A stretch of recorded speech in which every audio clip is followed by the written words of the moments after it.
Hi guys, so as you can see we're doing something purple this week.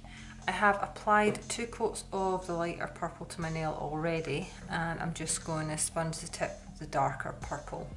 To help the blend of the colours we do want to do a little bit of the lighter purple on the sponge.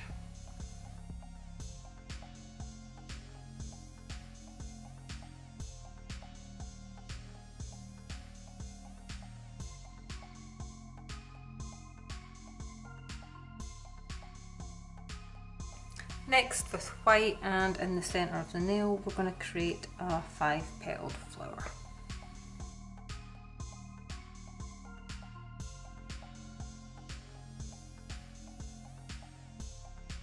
Next, we're going to place some of these small purple glitters above and below the flower.